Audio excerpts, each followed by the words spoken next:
괜찮니? 이렇게 물어보면 목사님 그냥 하나님께 맡겼어요. 뭐 이렇게 얘기하는 경우가 있습니다. 그런데 이제 하나님께 맡겼다고 얘기는 하는데 그 속내를 들여다보면은 정말 믿음으로 하나님께 그 일을 의탁했다기보다는 그냥 뭔가 괴롭고 또 힘들고 또 두렵고 또 복잡하기 때문에 어떤 신앙의 언어로 용어로 그 일들을 덮어두거나 회피하는 경우가 많다 하는 거예요.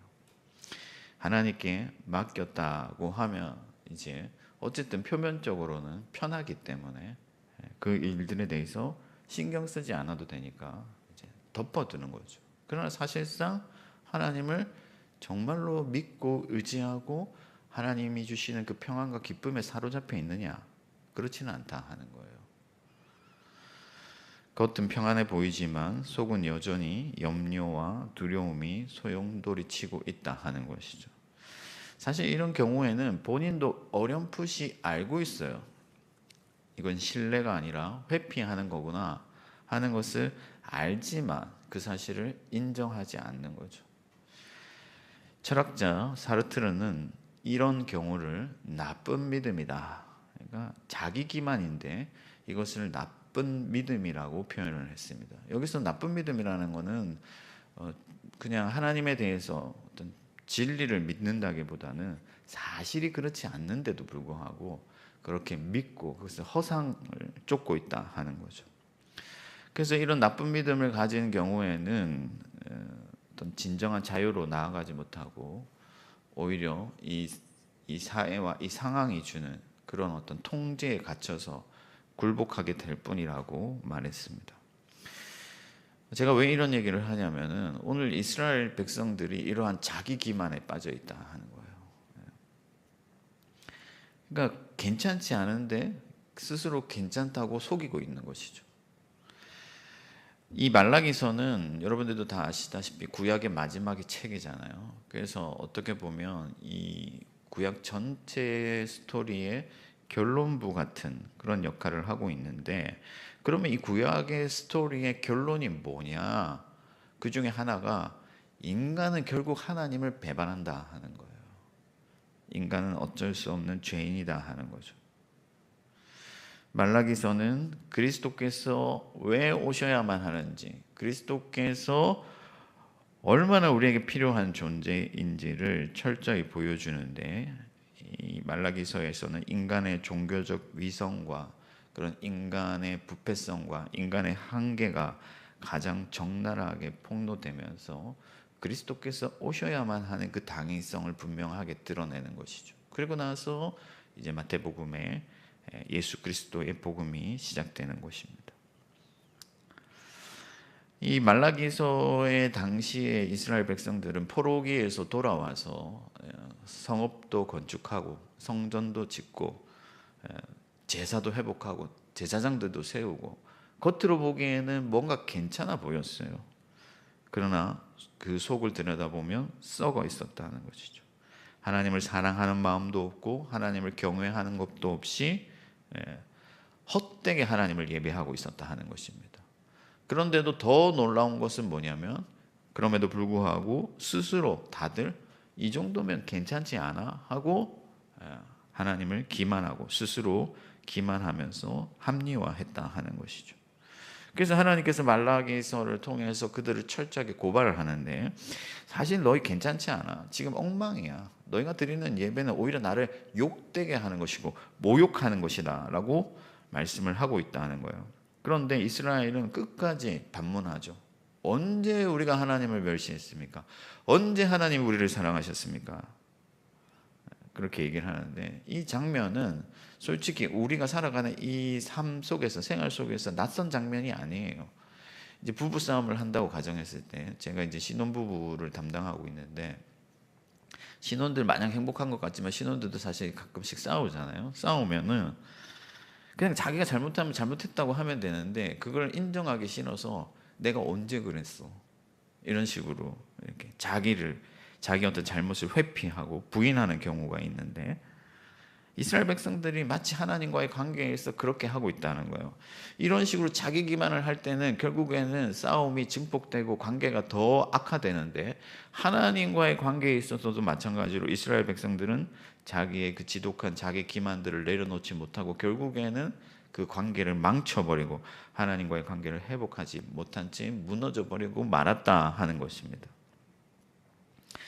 그러나 감사하게도 이 말라기서가 끝으로 하나님의 인간사의 개입이 끝난 것이 아니고 드디어 그리스도 예수께서 오시잖아요. 그래서 자기 합리화하고 자기 기만에 빠져있는 우리들을 빛 가운데로 끌어주셔서 하나님의 그 사랑과 하나님의 놀라우신 그 영광과 권세를 보게 하시고 십자가를 통해서 참된 예배와 참된 기도와 참된 하나님과의 관계로 우리를 이끌어 주셨다 하는 거예요. 그래서 더 이상 우리는 자기 기만에 빠져 있거나 하나님과의 관계에 있어서 우리의 잘못을 회피하는 것이 아니라 언제든 하나님이 우리에게 말씀하실 때 그 말씀을 통해서 우리 자신을 하나님께로 돌이키고 진정한 예배로 나아가야 된다 하는 것이죠. 나아갈 수 있다 하는 것입니다. 그럼 오늘 이 새벽에 하나님께서 이 본문 말씀 말라기서 1장을 통해서 우리에게 어떤 질문을 던지고 계시는가, 크게 두 가지 정도를 이 본문을 통해서 살펴보려고 하는데, 가장 먼저는 우리가 과연 하나님의 사랑을 충분히 경험하고 있는가, 느끼고 있는가 하는 거예요. 하나님이 이렇게, 내가 너희를 이렇게 사랑하는데 너희는 그 사랑을 느끼고 있니? 라는 그런 질문을 우리에게 던져주시는 것이죠. 그래서 1절에서 5절부터 보시면은 하나님이 내가 너희를 사랑하였다 그렇게 말하는데, 이스라엘이 냉소적으로 대답하는 거죠. 언제 하나님이 우리를 사랑하셨습니까?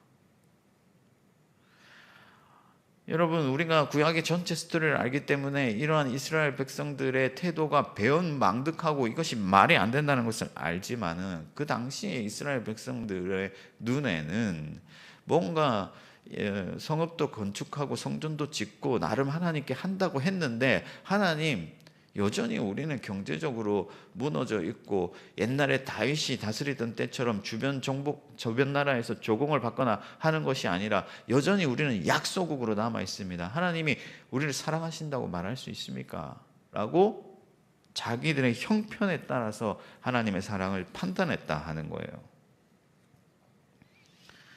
오늘날로 치면 하나님, 제가 11조도 하고 봉사도 열심히 하고 예배도 이렇게나 열심히 드렸는데 왜 우리 자식들의 문제는 잘 풀리지 않습니까? 하나님 저를 사랑하시기는 하는 겁니까? 라며 자기의 상황을 통해서 하나님의 사랑을 판단하고 부인하고 그렇게 하는 것과 같다 하는 것이죠.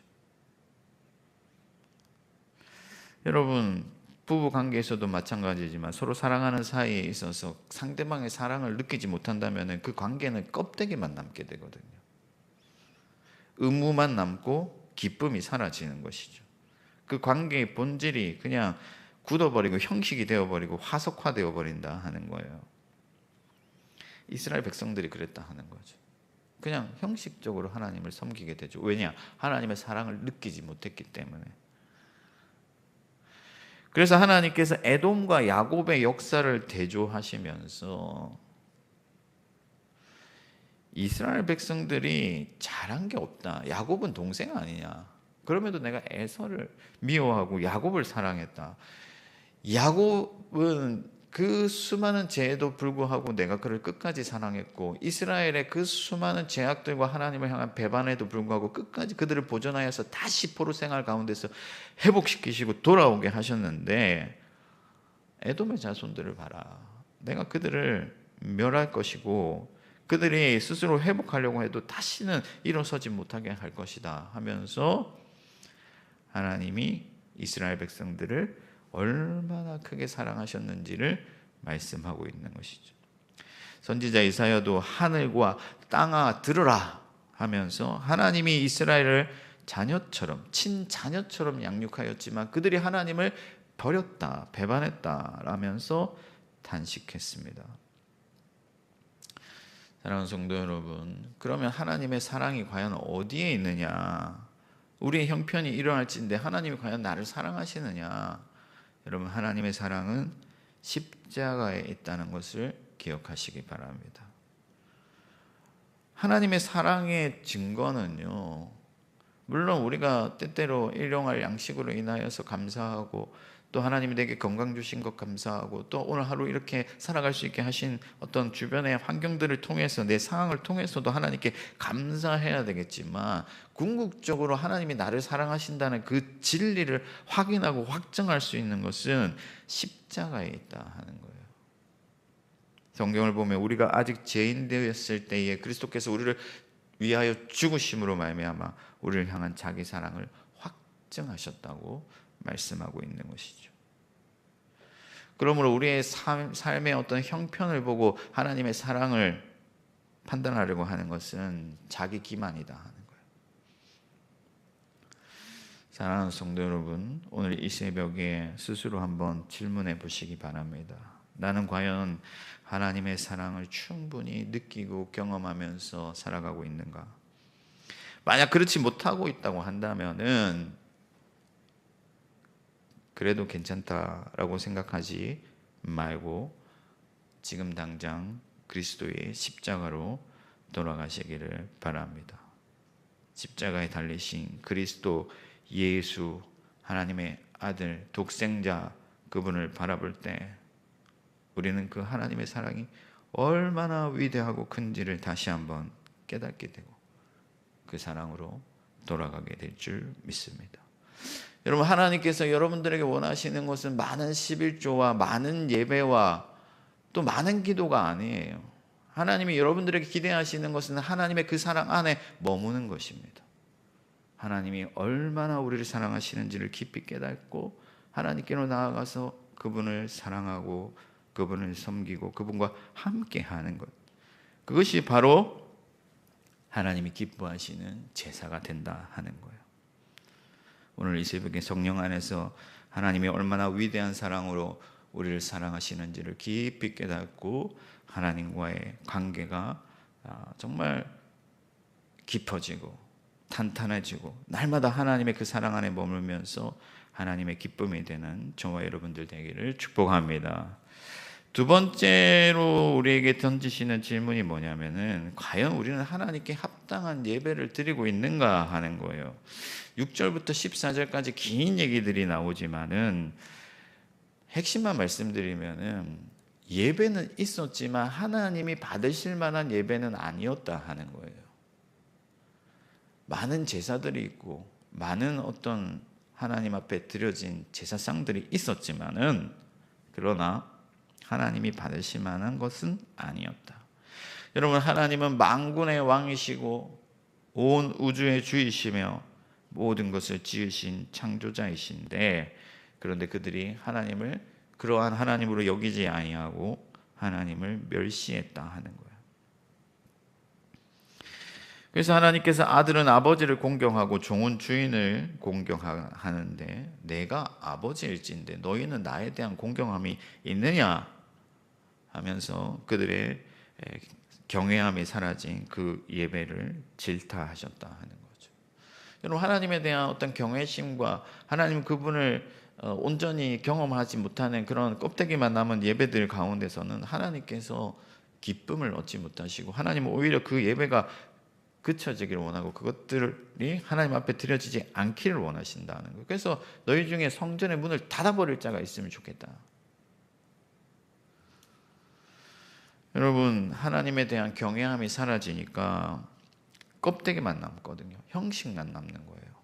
그냥 다녀가는 거, 그냥 도장만 찍는 그런 예배들이 있고, 그래서 하나님 앞에 제사를 드리는데 눈먼 것, 다리 저는 것, 뭐 병든 것 언제든지 갖다 버릴 만한 그런 것을 하나님께 드렸다 하는 거예요.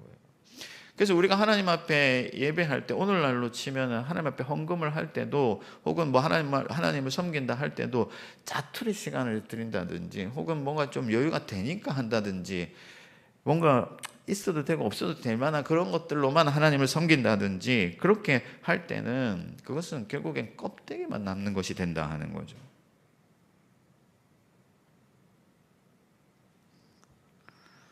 제가 대학원 다닐 때 한 달에 50만 원, 60만 원 받고 애를 키우고 학교도 다니고 하니까 하나님 앞에 드릴 게 없잖아요.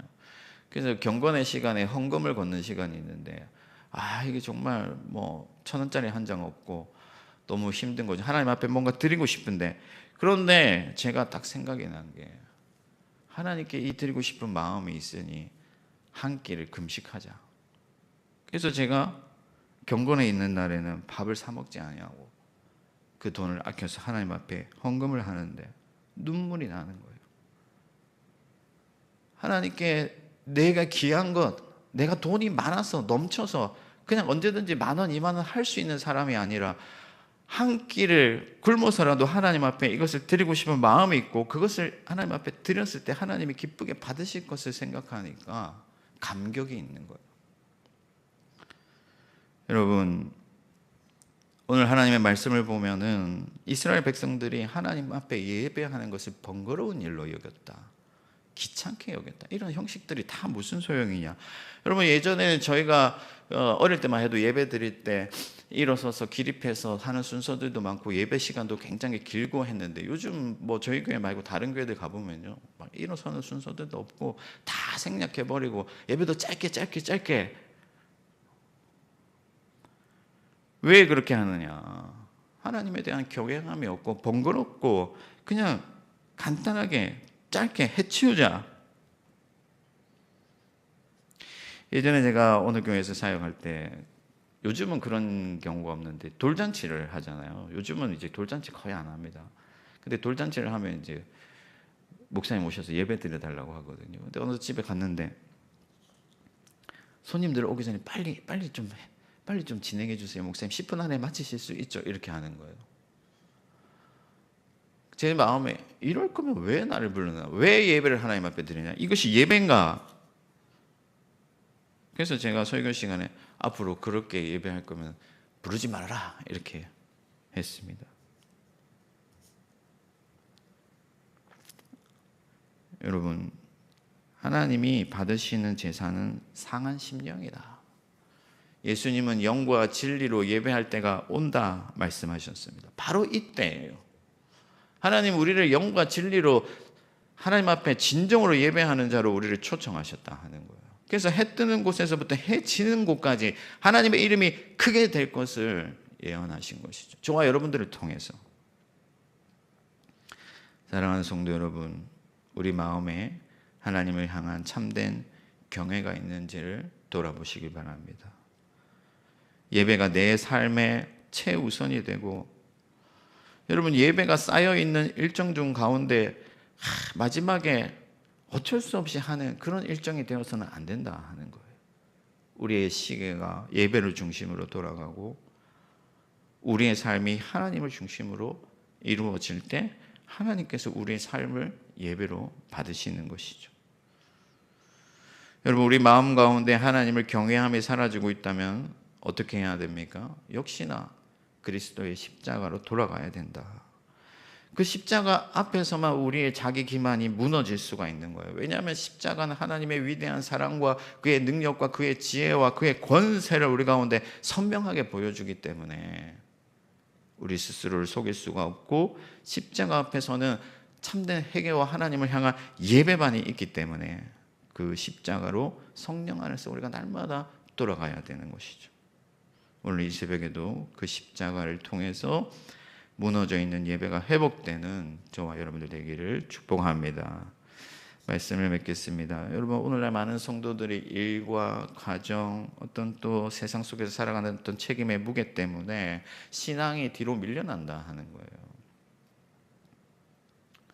이러면 안 되는 걸 분명히 성경에서 말씀을 하고 있음에도 불구하고 다들 그렇게 하니까 자기 합리화하면서 형식적인 그런 신앙으로 만족하면서 천국은 가겠지 하고 살아가고 있는 것이죠. 그러나 여러분, 현실이 아무리 버겁고 무거워도 그리스도의 십자가는 그것보다 훨씬 더 강력하다는 것을 믿으시기 바랍니다. 이 새벽에 다시 한번 십자가 앞으로 돌아가서 우리의 모든 핑계와 변명거리들을 다 걷어버리고 진정한 예배와 진정한 사랑으로 나아갈 수 있기를 주님의 이름으로 축원합니다. 하늘에 계신 우리 아버지의 이름을 거룩하게 하시며 아버지의 나라가 오게 하시며 아버지의 뜻이 하늘에서와 같이 땅에서도 이루어지게 하소서. 오늘 우리에게 일용할 양식을 주시고